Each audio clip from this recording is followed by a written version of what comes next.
Neighbor versus neighbor. On black screen, July 5th, 2021. Twice in my life I have feared the United States. The first was November 1989 as I watched the Berlin Wall come down. The second was yesterday. Martin Beck, former Lieutenant Colonel, East German Secret Police. Fade in. Interior, apartment 301, kitchen, morning. Martin Beck, 78, plump with a crown of thin gray hair. He looks like the big jolly sort, but his bloodshot, baggy eyes and 3-day beard scream otherwise. He sits slumped at a tiny table in the bare-bones kitchen, holding a framed medal and photo. Anneliese, 42, breezes in and hugs her husband Frank, 40. She's a tall, pretty blonde whose energy more than makes up for what Martin sucks out of the room. I'll wait for dinner with you. She kisses him, pulls him close, frisky. Frank is American with strong features.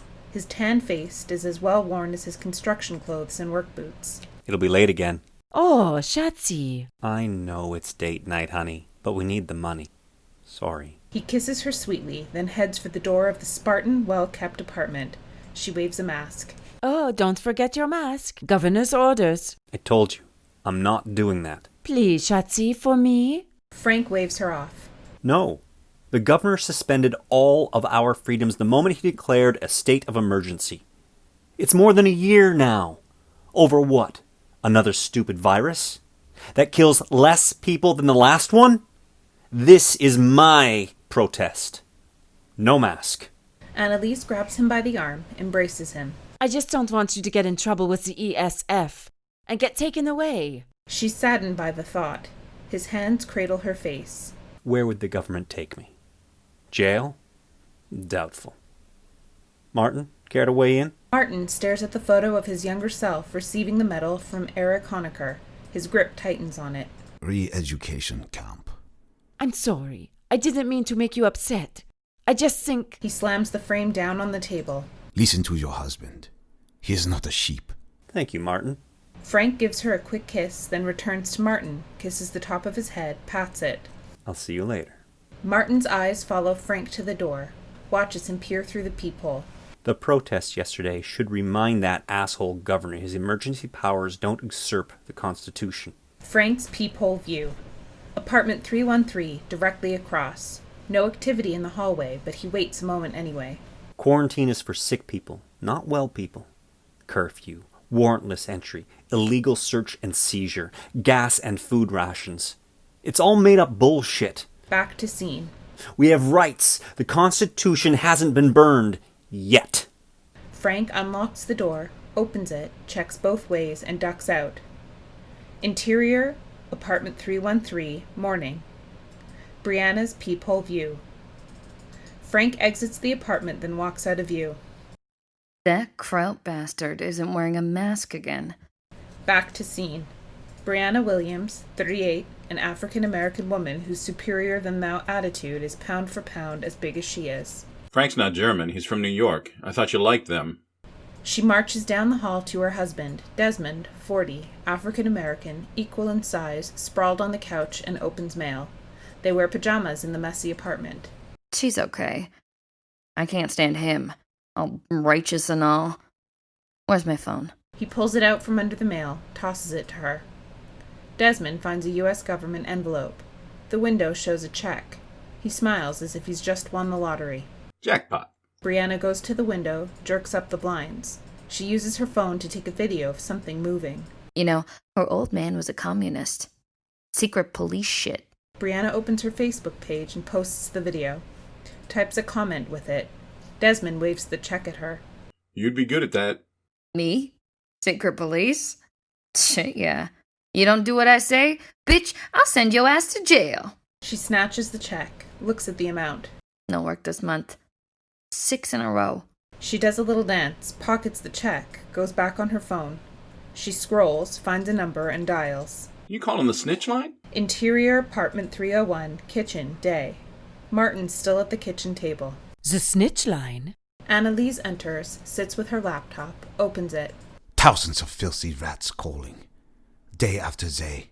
Husbands, wives, our best friends, a trusted neighbor for 20 years. Ratting on each other.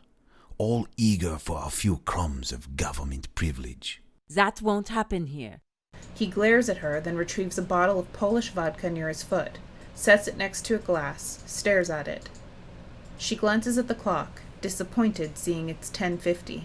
Papa, it's not even Essen. Close on the laptop screen, title page reads, Redemption, Memoirs of a Stasi Officer.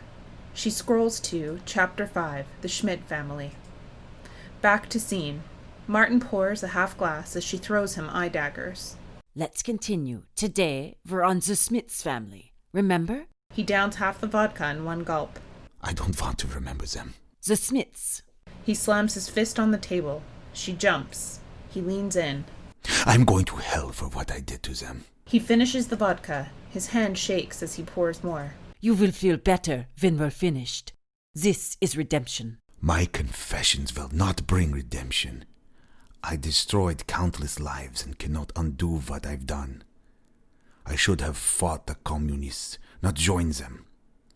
No weight has lifted from this exercise. He waves a dismissive hand at the laptop. She grabs and holds his hand. He jerks his hand back, takes a big slug. I think you've drowned in his flood of propaganda that's pumped out as news. He flips a switch and 1 minute it acts as a sedative, numbing you into complacency.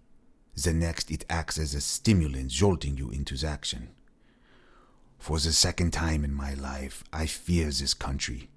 It frightens me Americans think tyranny cannot happen here. The tyranny spreads into every aspect of life. It becomes the cancer of free will. Fear, paranoia, distrust is what he sows. I sowed. I enforced it. Martin guzzles the rest. Papa, you're reading too much into this. The governor said it's only temporary powers. Really? Yesterday, he put a system in place and asked citizens to snitch on one another. It's disguised as something benign, but its sole purpose is for him to collect information, retain power, smash dissent. You know what kinds of government encourages a neighbor to rat on his neighbor? Interior, apartment 313, day. Brianna's on the phone, looks out the window. She monitors pedestrians passing, checks them for compliance. I know. Yeah. I posted him on my Facebook page. When are you picking him up? Good. Hey, keep me anonymous, right? She hangs up. Dink! An incoming text message from King 2B reads, 6 rations, bring dollars, same time, same place. My brother's got 6 more rations. She texts back, see you there. Plus the 2 we still have. That's enough rice and beans for 2 months. We won't go hungry, but I'd like some meat. Haven't had any since you traded all them meat coupons. There's only 2 coupons and a ration.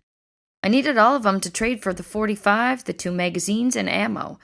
It was a damn good trade. Be happy. Desmond stares at the TV. She waits for acknowledgement. Hey, what's wrong with you? I was thinking you made a mistake ratting out that dude too close to home. They're gonna come asking questions. What? Why are you thinking about that? Ain't gonna happen.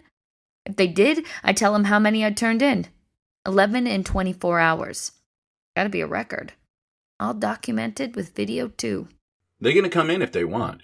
Emergency powers allow warrantless entry. They find all those extra rations, the gun. We're gonna be hauled off in chains.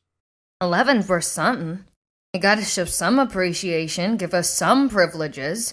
You got to. What if someone ratted on you? Like, the super?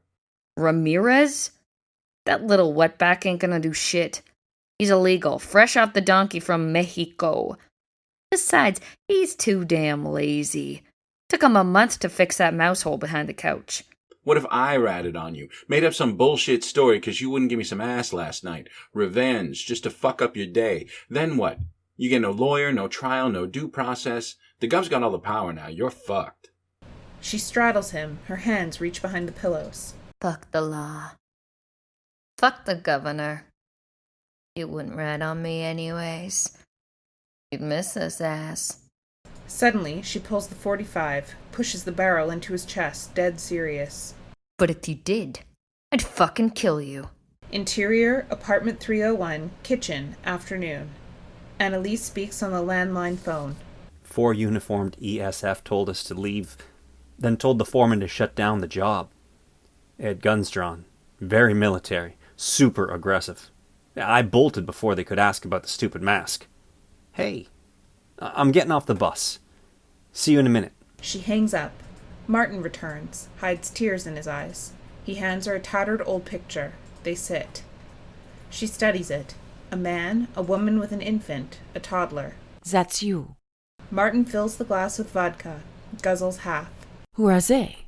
The Schmidt family. You have another family? We are the Schmidt family. Anneliese's face turns from curiosity to shock. But you told me. A lie, repeated for 40 years. It eventually became the truth, even for me. That's you. Your mother, your brother. Where are they? He stares through Anneliese. Are they alive? He shakes his head no. She tears up. I had been in the Stasi for years when I met your mother. Your brother was born soon after we married. Unknown to me, your mother was determined to escape to the west. There was an opportunity through a tunnel, but she was pregnant with you and so big to fit. After you were born, she fell into a deep depression. In a moment of weakness, she revealed her activities. She should have never done that, knowing my job. For months, she begged me to escape, each time more vocal. It put us in grave danger. I had to make a decision. I reported her to my superior.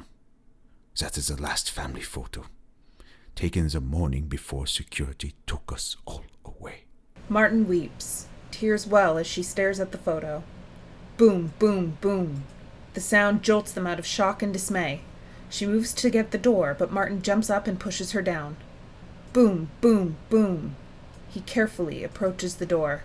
Emergency security forces, open the door. We don't need a warrant to enter the premises. Boom, boom, boom. Martin checks the peephole. A beat. We're coming in. Crash. Boom.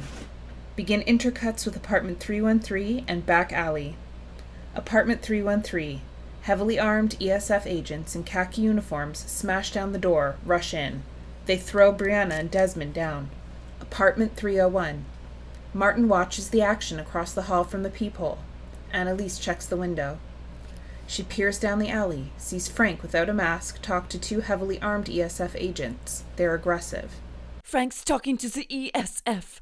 Papa, what's going on? Redemption. Martin leaves the apartment. Anneliese watches Frank. Apartment 313. Brianna's face is on the floor. ESF agents tear the apartment apart, the illegal rations stacked near her. I turned in 11. 11, you hear me? I got rights. Brianna sees the mouse hole in the baseboard behind the couch. She focuses on it. A poorly hidden microphone. Back alley. An agent roughly turns Frank around. The other attempts to handcuff him. Frank struggles. From behind, Martin shoves one agent to the ground, tackles the other. Frank helps Martin up, takes him by the arm to run, but Martin shakes him off. The agents pull tasers. Take Anneliese, now! Martin runs at the agents like a bull. The agents fire at him just as he tackles both of them, landing on top. Anneliese runs into the alley, sees Martin's body convulse. He's in cardiac arrest. She screams. Martin dies. Frank grabs her hand, pulls her hard. They escape as the agents try to push Martin's body off. Exterior apartment building, afternoon. Brianna and Desmond are hauled out. Brianna spots Ramirez. Their eyes lock. He grins. Fuck you, Ramirez. Fuck you. Her voice fades as ESF agents shove her and Desmond in separate SUVs. Tenants gawk at the spectacle. Ramirez's phone rings. He answers. Mr. Ramirez, your timely information helped us crack the black market ration network. As a result, I'm happy to report your application for amnesty was just approved by the governor. As incentive for further collaboration, he will fast-track citizenship for your family. Remember, when elections come around, don't forget what the state has done for you. Click. Ramirez hangs up, smiles as the SUVs speed away. Fade out.